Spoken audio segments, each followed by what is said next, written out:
I said, I can't move.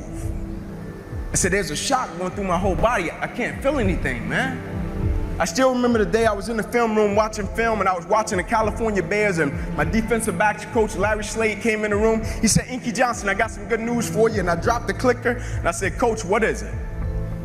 He said, son, you're a projected top 30 draft pick. He said, all you have to do is play these next 10 football games. You're an automatic multimillionaire. I ran out of the room. I got on the phone. I called my mother and my grandmother. I said, listen, I said, after this season, our lives are about to change forever. And little did I know our lives were really about to change. The first game we come out, play against California Bears, I get an interception, we shut them down, we get the victory. Second game, we're playing against Air Force. It gets late in the game, found ourselves in a dogfight. And I approach the tackle like I approach any other tackle. And the way I'm approaching it, either I'm gonna knock you out or you're gonna knock me out. I'm 165 pounds, I can't play with anybody. But at the point of contact, when I hit this guy, something different happened that had never happened to me before in my life. I hit him and it seemed as if every breath in my body left. My body went completely limp. I fell to the ground and I blacked out. I looked at the doctor because I couldn't feel my right arm. They had poked me with all type of needles. Inky, can you feel this? Can you feel? I couldn't feel a thing. They took me back, they ran the CAT scans, and they rolled me back into my room, and I'll never forget it. All in about a 15-second time frame, I was lying there in my bed. My father, he went to take a step in and he looked at me and he said, son, I can't do it. And he walked out. My mother, she came in, she was running. She kissed me on my forehead, she said a prayer. She said, Ink, everything is gonna be okay, and she ran out. And as soon as my mother stepped outside of the room, the doctor rushed in from the opposite side and he said, hey, get in here, we gotta rush this guy back to emergency surgery, he's about to die. I said, what? I said, my mom just told me everything was going to be okay. He said, son, what happened? You have busted up subclavian artery in your chest, you're bleeding internally. I have to rush you back and take the main vein out of your left leg and plug it into your chest in order to save your life. And when I woke up from recovery, the same doctor was standing over me. He said, Inky, I have some good news and some bad news for you. I said, you got some bad news for me? After telling him I was about to die, I'm still alive. How bad can it get? I'm still here. He said, the good news is, son, we saved your life. I said, thank you, sir. He said, the bad news is you have nerve damage in your right shoulder. You probably can never play the game of football again in your life. I said, Doc, no disrespect, man, but I'm 8 games away. I've been working for this ever since I was 7 years old, Doc. There's no way. God, not now, God. Like, let me make it to the NFL so I can help my family first. Like, we miss meals. I said, there's no way. I never cheated. I never cheated myself. I gave everything I had to it, and I respected it. I never cheated. There's no way that my career can be over. I said, send me up to the Mayo Clinic. And after several visits, I'll never forget, this is when reality set in. It was me, my mother, my father in the room, and the doctors came in. They said, Inky Johnson, here's the deal. They said, son, we hate to tell you, but your arm, it would never be the same again. Your hand, it would never be the same again. Son, you can never play the game of football again. They said, son, here are your surgery options. We could take a muscle out of the back of your left leg, plug it into your right arm, but there's a possibility that you'll be left with a weak left leg and a weak right arm the rest of your life.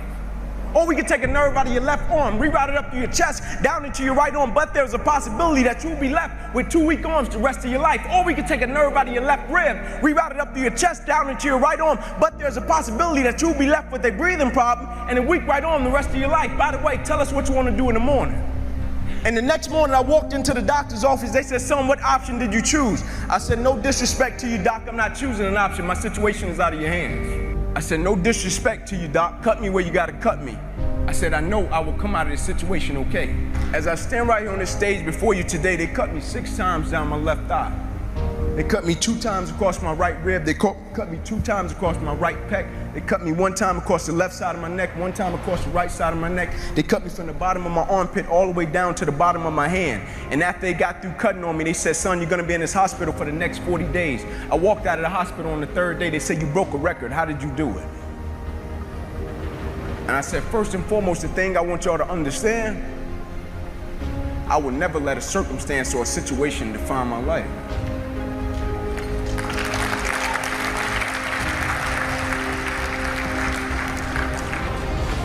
But most importantly, you know what I had invested? I had sweat equity. I had been working my whole life. And what I didn't understand, by being determined to chase something, by being committed to it, and what commitment is staying true to what you said you were going to do long after the mood that you have set it in has left. You see, people think commitment is saying, yes, I'll do it on the days when it feels good. But I had been committed to everything that I ever started in my life, and I never stopped and I never quit it. And so by being committed to everything that I started, I finished it. It built a certain type of spirit. It built a certain type of mentality. It built a certain type of individual. And so now I couldn't quit even if I wanted to. I couldn't lay in the bed even if I wanted to. I couldn't stop even if I wanted to. I had too much sweat equity in my life and everything that I was doing. I understood the process is more important than the product. It wasn't about the outcome for me. Whether I made it to the NFL or not, that was inconsequential in God's plan for my life. But I was going to fall in love with that process because I understood by falling in love with that process, it was going to turn me into a machine. A lot of people need a little extra money to get motivated. A lot of people need, whatever the case may be, a little bonus to get motivated. I don't need anything but breath in my body and life. And every day I wake up, I understand I got 2 children depending on me. I understand I got a wife depending on me. I understand I got a world that needs me. The reason I go at life with the passion and the zeal that I go at it with is because I understand every day of my life is somebody in the world that is dependent on me. It may not be you, and if it's just about you, you're in trouble because I'm telling you, you're going to hit something in life that's a lot tougher than you, and it's going to test your will and it's going to test your heart. And if it's just about you and if it's just about the product, it will crush you. Every day I get up, I understand it's somebody in the free world that's looking at me to see if I'm going to keep going, and so I can't quit. And so I went back to school the next week after they had just saved my life. I was back in class. I had to learn how to write all over again. I had to learn how to walk all over again. I had to learn how to tie my shoe all over again. I had to learn how to bathe all over again. I had to learn how to live life all over again. Never one time did I say, let me go home, I need a break. You see, the thing we have to understand about everything that we're a part of, first and foremost, it's a blessing by God. And when it's a blessing, you can't help but to give everything you got to it. My life got saved. I got spared my life. I almost died. The doctor came to me on the field. He was on one knee and he grabbed my wrist and he said, son, you don't have a pulse. I don't even know how you're still living. The thing about it, my wound, like you can see this. You can see my arm. My wound is visible. But it's a lot of people in this room that are wounded and you can't see it. And it's internal. And so the opportunities that we pass up to be a blessing to other people, we can save their life with just one encounter. In my last doctor visit, they came to me and they said, sorry, Inky Johnson, you will never be able to use this arm or hand again in your life. I said, no disrespect to you, doc, but I will use this arm and this hand every day for the rest of my life by the way that I live my life. Every day I'm going to impact someone's life. Every day I'm going to empower someone. Every day I'm going to inspire someone. Every day I'm going to encourage someone.